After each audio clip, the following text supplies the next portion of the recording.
DeLucy, Here. Robertson, Here.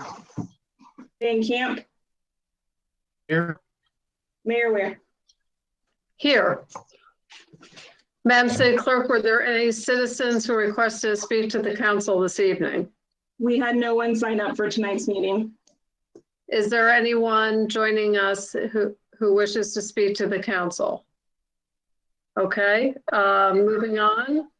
We will go to our proclamation for National Public Service Week. Madam City Clerk.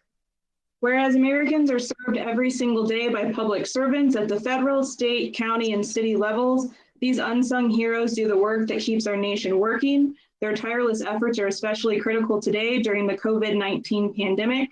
And whereas public employees take not only jobs, but solemn oaths, and whereas many public servants, including military personnel, police officers, firefighters, border patrol officers, embassy employees, aid workers, healthcare professionals, intelligence officers, and others risk their lives each day in service to the Constitution and people of the United States and around the world. And whereas public servants include teachers, doctors and scientists, train conductors and astronauts, nurses and safety inspectors, laborers, computer technicians, and social workers, and countless other occupations. Day in and day out, they continue to fulfill their duties during a public health crisis, even at personal risk, to provide the diverse services demanded by the American people of their government with efficiency and integrity. And whereas without these public servants at every level, continuity would be impossible in a democracy that regularly changes its leaders and elected officials. Whereas the Employee Engagement Committee with the City of Independence will schedule events to honor our public servants once the stay-at-home orders are lifted. Now therefore, Eileen N. Weir, Mayor of the City of Independence, Missouri, by the virtue vested in her, hereby proclaims the week of May 3rd through May 9th as National Public Service Recognition Week. Thank you, Becky. Since we were a little delayed in getting the streaming going for this meeting, I just wanted to reiterate that we did have executive session prior to this meeting. That executive session has been adjourned till the conclusion of this meeting, and we will conclude the executive session at the conclusion of the regularly scheduled council meeting. Mayor Pro Tem, this takes us to the consent agenda. Mayor Weir, I recommend that we can account the recommendations and programs of the city manager. Second. It's been moved and seconded. Are there any items any council member wishes pulled for separate consideration? Hearing none, please call the roll. Councilmember Huff, Yes. Perkins, Yes. Doherty, Yes. DeLucy, Yes. Robertson, Yes. Van Camp, Yes. Mayor Ware. Yes. We have no second readings this evening. Madam City Clerk will proceed with the first readings, which will have their second reading for consideration on May the 18th. We do have two emergency ordinances this evening, which will require a 2/3 majority vote. Madam City Clerk. Bill number 20-031, an ordinance amending the Unified Development Ordinance, Chapter 14 of the Independent City Code pertaining to off-premise advertising. Bill number 20-032, an ordinance approving a special use permit to operate a bed and breakfast at 2820 South Crenshaw Road in Independence, Missouri. Bill number 20-033, an ordinance approving a special use permit to operate a vehicle sales business at 1115 South Chrysler Avenue in Independence, Missouri. Bill number 20-034, an ordinance approving a special use permit to erect a digital off-premise advertising structure at 19100 East Valley View Parkway in Independence, Missouri. Bill number 20-035, an ordinance authorizing the city manager to execute a Transportation Alternatives Funds Program agreement with the Missouri Highways and Transportation Commission for the Mill Creek Trail project number 111817. Bill number 20-036, An ordinance approving the amended 2019-2020 annual action plan for program year 45 and the 2020-2021 annual action plan for program year 46 for the CDBG and home programs, authorizing applications to the Department of Housing and Urban Development HUD for the Community Development Block Grant CDBG program year 46 and the Home Investment Partnerships Act Home Program year 26. Amendment of the Citizen Participation Plan in 2017 to 2021 Consolidated Plan to allow regulatory waivers by CARES Act 2020, authorizing execution of a written agreement and acceptance of CDBG and home program funds under the Housing and Community Development Act of 1974 and making the necessary appropriations. Bill number 20-504, an ordinance approving a final plat for Stone Canyon Replat A in Independence, Missouri, and declaring an emergency.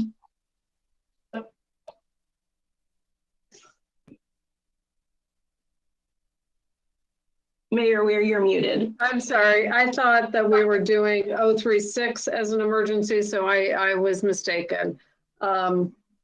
So go ahead, Madam City Clerk. Bill number 20-054, an ordinance approving a final plat for Stone Canyon Replat A in Independence, Missouri, and declaring an emergency. Second and final reading. Okay, is there any discussion on this bill? Hearing none, please call the roll. Councilmember Huff, Yes. Perkins. Perkins, Yes. Doherty, Yes. DeLucy, Yes. Robertson, Yes. Van Camp, Yes. Mayor Weir. Yes, ordinance passes. This takes us to council member comments. I will begin with Councilman Van Camp.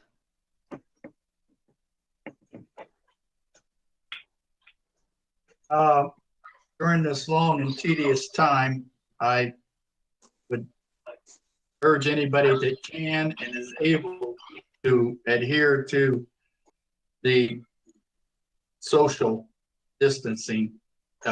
Not go back too soon if you can.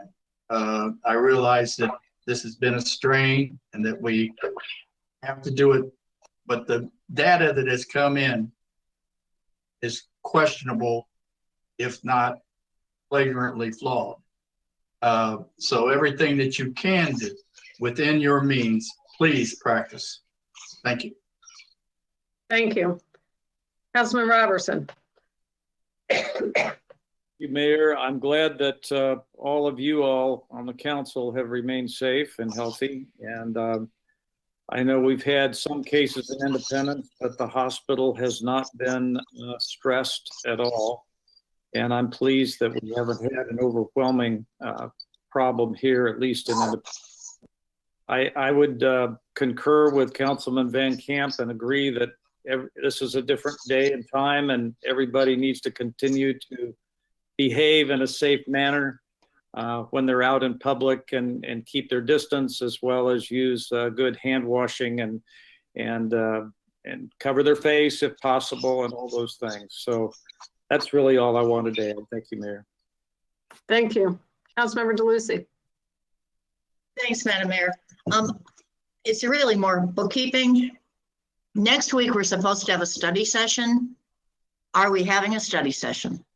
Because if we are, I would like a lot more information on 20-036.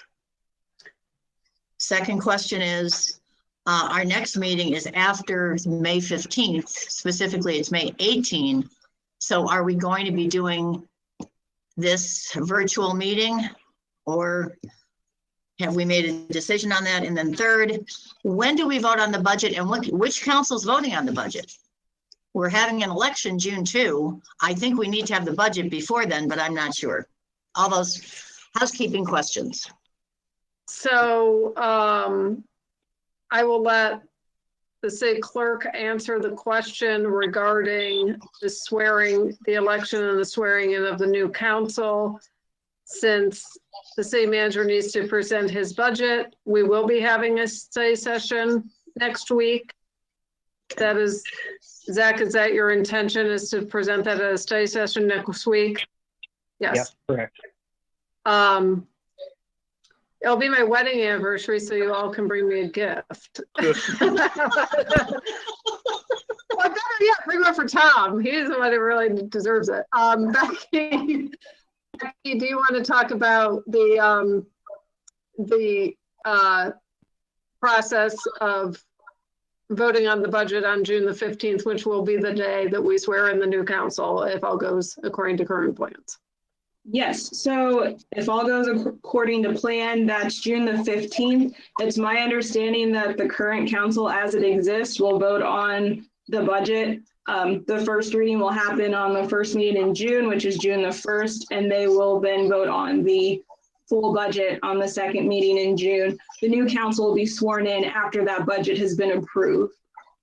And then just to answer your question, Councilmember DeLucy, regarding meetings and if they're going to be virtual, I'll be sending you guys out an email either this evening or tomorrow morning regarding some recommendations on what we can do moving forward with council meetings and boards and commissions. So you'll get some information on that either this evening or tomorrow morning. That's awesome. Thank you very much.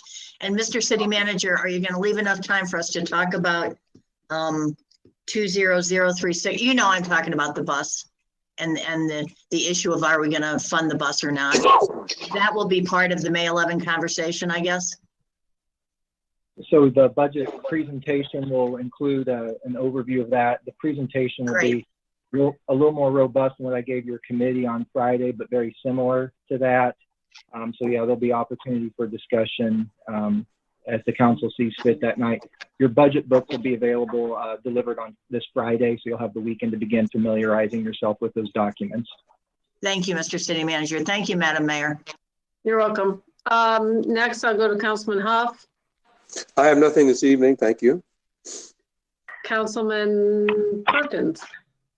Thank you, Mayor. Well, glad everyone's staying safe and keep staying safe. As you can imagine, a lot of discussion, talk about rollout, phasing in, what does that look like and stuff. And I'm anticipating, Mayor, that you'll probably be discussing that a little bit. So I'll yield my time to that. But a lot of questions I'm getting, fielding, trying to, the best I can about how this is going to look or when this is going to look. So I'll yield my time to when you come back around. Thank you. Thank you. Councilmember Doherty. Nothing this evening. Thank you. Okay. A couple things. First, Mr. City Manager, our most immediate emergency was the severe weather that we experienced today and may still see some this evening. I understand there were a handful of power outages associated with that. Can you give, if you have an update on that, could you provide us with an update on the restoration of power to those customers? Yeah, crews are still out there working as we speak to restore power and hope to have that completed by the end of the evening. Though, of course, that will be, dependent on how bad the damage was. I will say as an early budget preview, the budget is going to include additional funding for tree trimming, which is, of course, important for events like this, where down lines are complicated by tree branches. So we'll have that for you next week as well. But hopefully that power is restored by this evening. That's our objective.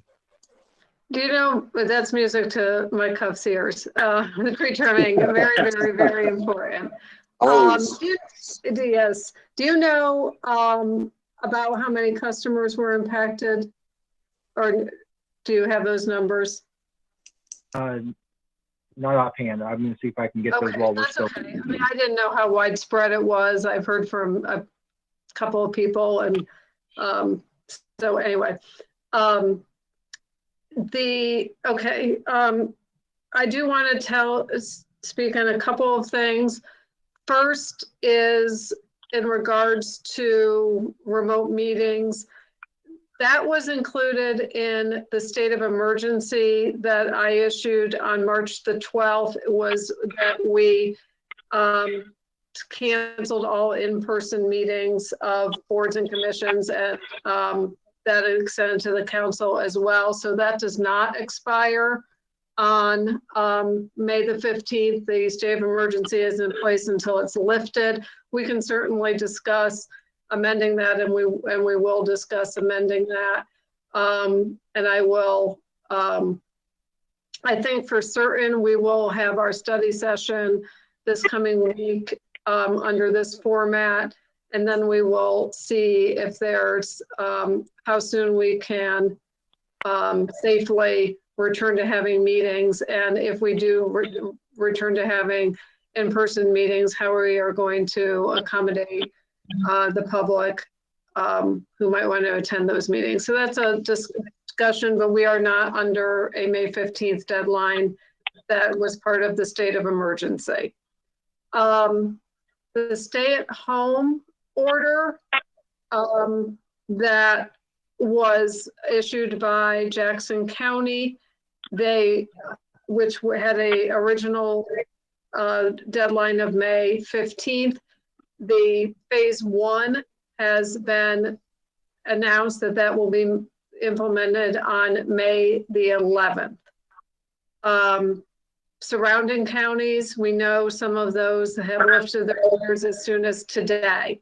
So we are obviously paying close attention to how that goes, both in terms of logistics for the community and in terms of how many new cases may be resulting from that, all dependent upon adequate testing, which we do not have.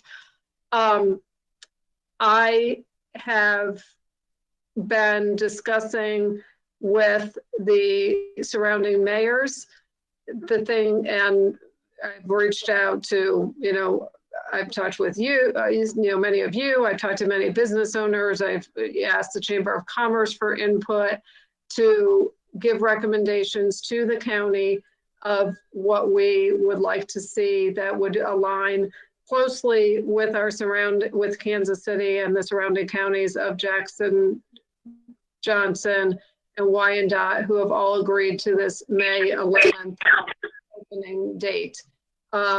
It certainly doesn't mean everything's going to be open, and we're going to all go back to the way things were on March 11th. But we have received a preliminary draft that was given to us under the expectation that we would not release that to the public, as it is a working draft. But we will be speaking with the county executive tomorrow and offering our recommendations onto that draft. And he has indicated that he expects to release that on Wednesday. To avoid even greater confusion, I really am not, don't feel like it's appropriate to talk about what may or may not be included in that, because, we just want to come out with a very clear, precise message about exactly what May 11th will look like. But people can expect that certain restrictions will start to be lifted as of May 11th. And I think if you look around to surrounding communities, you can get a pretty good idea of what the trend tends to be. To Councilman Robertson's point, social distancing will continue to be required. Protective equipment is highly encouraged, masks and gloves. When you're out of your home, maintain a social distance. Certainly if you're not feeling well, don't go out. There's testing that's happening on the 6th. So that would be Wednesday. I sent that information to Meg earlier. SWOPE is doing some testing for anybody who wants to participate. So Meg can share that information. That's happening at the I think it's happening at one of our local libraries in the parking lot. So that's what's happening with the stay at home, and we will certainly get that information out to our business community and our citizens as soon as that's finalized. So I don't have anything else to report on that. Mr. City Manager, do you have anything else for this meeting? I'll just let the council know that we did have 1,000 outages at our peak today, mostly because of straight line winds that downed the pole. We are on the down progression now.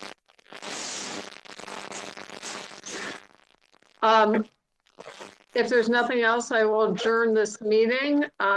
We will, if the council will just stay in place, we will let everybody else leave and reconvene our executive session. So, Madam Mayor, do we go back to that? No, just stay put. Just stay? Okay. Mike? Michael, Yes. turn that thing off when you, sometime. The mic.